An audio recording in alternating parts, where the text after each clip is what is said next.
안녕하세요. 직장 고수입니다. 며칠 전 첫 번째 영상으로 스펙은 좋은데 기업 조직이 싫어하는 이런 사람, 대학 교직원이 최고의 직장이다는 주제를 올렸는데 제가 보기에도 표정이 너무 딱딱하고 굉장히 어색했습니다. 오늘은 정반대의 주제, 이런 사람 대학 교직원 가지 마라입니다. 이런 사람 한마디로 기업 문화에 맞는 스타일의 사람이죠. 다시 말해 남들보다 좋은 성과를 낼 수 있고 성과를 낸 사람에게는 성과에 따라서 보상의 크기가 각각 달라야 된다고 생각하는 사람입니다.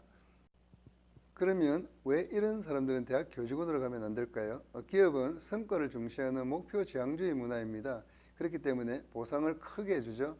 반면에 대학 교직원 문화는 성과 경쟁이나 보상이 거의 없는 평등주의 성격이 강한 문화이죠.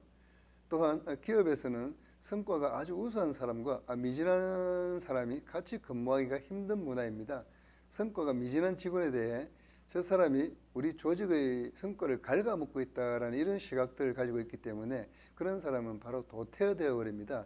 반면에 대학 교직원 문화에서는 일단 입사하면은 정년제도나 평등주의 문화로 인해 그런 사람들도 같은 조직에서 함께 일하는 경우를 종종 볼 수 있습니다. 그럼 이런 사항들이 최근 인터넷상에 나타나는 교직원들의 불만 표출이나 또는 입사한 지 3년에서 5년쯤 되는 직원들이 이직하는 현상과는 어떤 관련이 있을까요? 이런 사람들의 스펙이 굉장히 좋은 것만은 틀림없습니다. 그러나 이런 사람들 모두가 일을 다 잘하는 것은 아니죠. 실제로 동료들보다 성과가 우수한 직원들이 이직을 하는데요. 기업에서 전직한 우리 교직원이나 또는 자신이 성과 경쟁이나 스트레스에 약해서 스스로 기업 스타일이 아님을 잘 아는 사람들은 기업과 연봉 차이는 다소 아쉬워할지 몰라도 전혀 동요하지 않습니다. 다시 말해 기업 스타일에 가까운 사람들이 기업과 대학 교직원 사이의 좋은 점만 보고 교직원으로 왔는데 근년 들어 상황이 점점 나빠지면서 불만이 커지고 있는 겁니다. 입사할 때는 연봉은 대기업과 비슷하면서 기업에 비해 정년 보장과 연금 혜택이 빵빵하고 성과 경쟁이나 업무 스트레스는 훨씬 적고 정시 퇴근이 용이하다는 등 그런 매력에 끌려서 대학 교직원을 선택했었죠.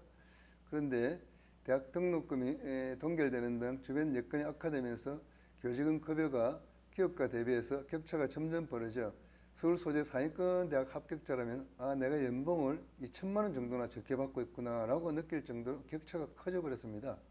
반면에 대학 교직원의 장점이었던 정년, 연금 등의 혜택은 점점 축소되고 있죠. 덩달아 일을 잘하는 직원들은 일을 잘 못하는 선배나 동료의 업무까지 부담하게 되어 업무 부담도 훨씬 커져 버렸습니다. 그렇다고 해서 성과 차이에 따른 보상이 따로 있는 것도 아니죠. 이런 것들이 요인이 되어 입사 3년에서 5년 차쯤 되는 직원들의 불만이 점점 커졌고 급기야는 기업형 스타일의 용기 있는 직원들이 이직을 하게 되는 겁니다. 그러면 이런 상황들이 앞으로 어떻게 전개될지 크게 세 가지 면으로 나눠서 한번 유추해 보죠. 첫째는 등록금 인상입니다. 대학은 수익을 창출하는 곳이 아닙니다. 그렇기 때문에 등록금 수입이 대학 재정 수입의 가장 큰 부분을 차지합니다. 그런데 지금의 정치 경제 여건이나 국민 정서로 봐서는 등록금 인상은 거의 불가해 보입니다.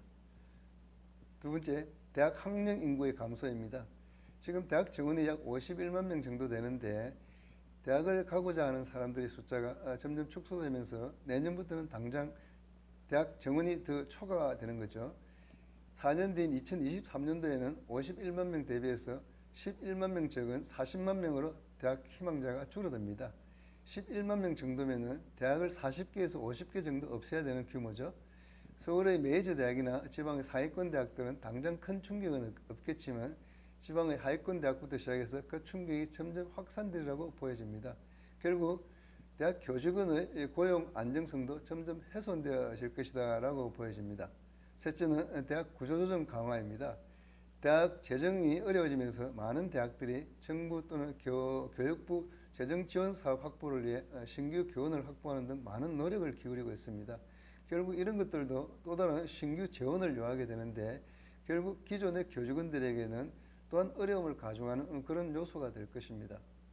내용을 정리해보면 앞으로도 대학 교직원에 대한 전망은 밝지 않습니다.